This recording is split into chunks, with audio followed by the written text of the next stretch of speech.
नमस्कार.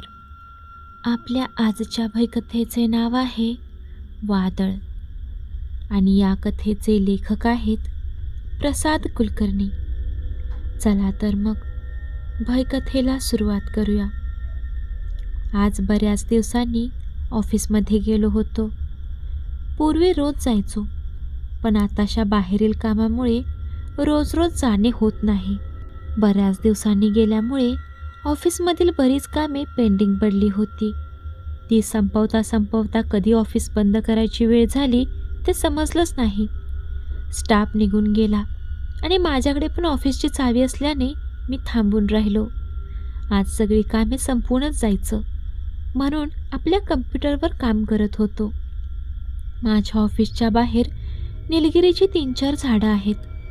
त्याकडे कधी असं फारसं लक्ष जात नाही, पण आज सारखं त्या झाडांचं अस्तित्व जाणवत होतं. का कुणास ठाऊक, पण ती झाडे तिथं आहेत हे आज जेवढं जाणवत होतं तेवढी जाणीव गेल्या 10 वर्षात कशी काय झाली नाही कुणास ठाऊक. थोड्या वेळाने असा काही वारा यायचा की त्या पानांची सळसळ पार माझ्या मेंदूला स्पर्श करून जायची.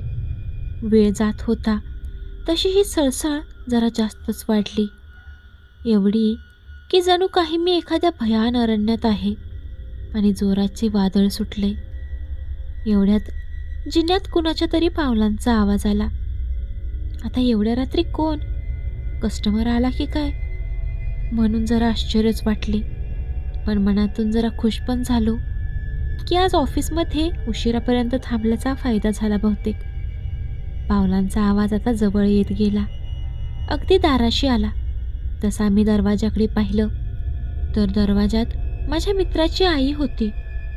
मी विचार केला की एवढ्या रात्री ह्या इथे कशा काय आल्या, पण हा विचार चालू असतानाच त्या एकदम आत आल्या आणि अगदी माझ्या समोर बसल्या. मी त्यांच्याकडे पाहतच राहिलो, कारण मित्राची आई म्हणजे जवळपास माझ्याच आईच्या वयाची. पण काय मेंटेन केलं राव. मी लहानपणी त्यांच्या घरी जायचो तेव्हा मला चॉकलेट देणाऱ्या ह्याच त्या. अख्ख्या घरातलं काम उरकून बाहेर जायच्या कामाला. कामावरून आल्यावर परत घरातला पसारा आवरून स्वयंपाक करायला लागायच्या. केवढी ती एनर्जी. लहानपणी तेवढं कळायचं नाही, पण आता जाणवतं की एवढं काम करणं म्हणजे तोंडाच्या गप्पा नाहीत बरं का. आणि त्याच मित्राचा काही दिवसांपूर्वी फोन आला होता की आई फार थकली, आता काम होत नाही, जास्त चालवतही नाही, एका जागेवर बसून असते वगैरे वगैरे. पण आता त्यांच्याकडे पाहून असं काही मला तर वाटलं नाही. 25 वर्षांपूर्वी जशा होत्या अगदी तशाच होत्या त्या. पप्प्या आलाय का तुझ्याकडं? हा प्रश्न कानावर पडताच मी माझ्या विचारातून जागा झालो. पप्प्या मला गेले 3 वर्षात भेटलाच नाही हे त्यांना सांगायचे होते, पण माझ्या तोंडातून काहीच शब्द बाहेर पडले नाहीत. पण त्यांना बहुतेक कळाले असावे की मला काय म्हणायचंय ते. त्या ताडकन उठल्या आणि निघाल्या. जिन्यातून हळू जा म्हणायला मी दारात गेलो, पण त्या तिथे दिसल्याच नाहीत. काय स्पीडने पायऱ्या उतरल्या असतील त्यांनाच माहिती.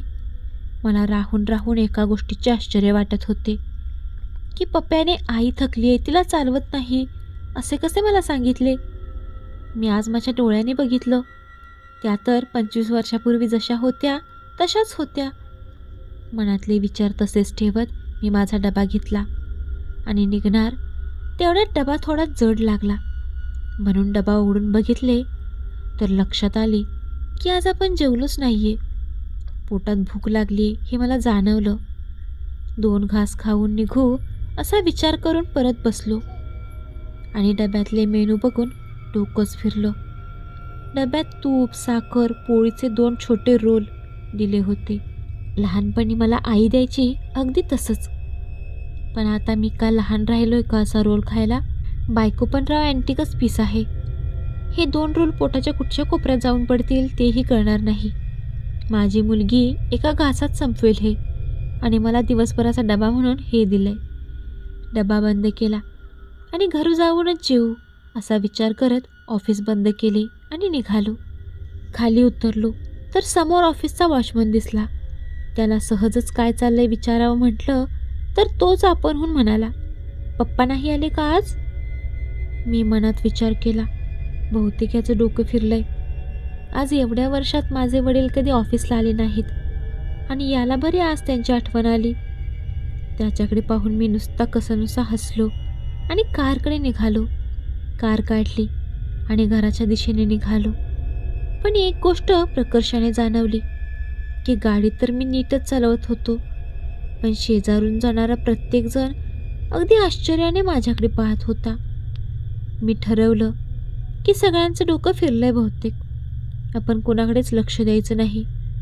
पण पुढच्या सिग्नलवर एका पोलिसाने अडवलंच.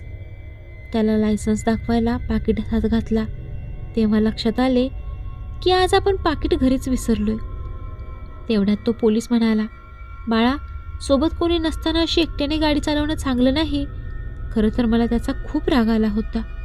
साला, माझ्याच वयाचा किंवा 1-2 वर्षांनी लहानच असेल माझ्यापेक्षा आणि मलाच बाळा म्हणतोय. पण जाऊ दे, चूक आपलीच आहे. आपणच पाकिट नव्हतं विसरायला पाहिजे. मी काहीच न बोलता तिथून निघालो. गेटवरून माझी गाडी बिल्डिंगपाशी आणली आणि माझ्या नेहमीच्या जागेवर पार्क केली. गाडीतून उतरलो तेवढ्यात एक जोडपं वॉक करायला निघालं. मी त्यांना क्रॉस करून पुढे आलो. तोच त्यांची कुजबूज माझ्या कानावर पडली. आईबाप्पांना कळलं पाहिजे ना की मुलाच्या हातात एवढी मोठी गाडी कशी द्यावी ते. त्यांना सुनवायची खूप इच्छा होती, पण मन आवरलं आणि लिफ्टकडे वळलो. लिफ्टने घराबाहेर आलो आणि बेल वाजवली. बायकोने दार उघडले आणि लगेच बंद केली. अरेच्चा, हे काय? असा विचार करत मी तसाच जिन्यात बसलो. एवढ्या वर्षात हिने मला बघून कधीच दार बंद केलं नाही. आज असं काय झालं? असा विचार करत असतानाच माझा मोबाईल वाजला. तर बायकोचाच फोन होता. तिला आता झापायचंच ठरवून जरा रागातच फोन उचलला. तर तिकडून बायको घाबऱ्या आवाजात सांगत होती की अहो, रात्रीचे 2 वाजलेत आणि कोणीतरी 8-10 वर्षांचा मुलगा आपल्या दारात उभा राहून बेल वाजवतोय. आता मात्र माझं डोकंच फिरलं. फोन कट करून मी लिफ्टकडे वळलो. लिफ्ट आली आणि मी लिफ्टमध्ये गेलो. लिफ्टमधील आरशात सहज नजर गेली आणि माझ्या हातातील डब्याची पिशवी आणि मोबाईल खालीच गळून पडला. कारण आरशात मी नव्हतोच. तो होता बायकोने वर्णन केलेला 8-10 वर्षांचा मुलगा आणि एकटक माझ्याकडेच पाहत उभा होता. ही गूढकथा तुम्हाला कशी वाटली कमेंट करून सांगायला विसरू नका. व्हिडिओ आवडला तर व्हिडिओला लाईक करा आणि चॅनलला सबस्क्राईब करायलाही विसरू नका. भेटत राहू अशा छान छान भयकथांसोबत. तोपर्यंत धन्यवाद.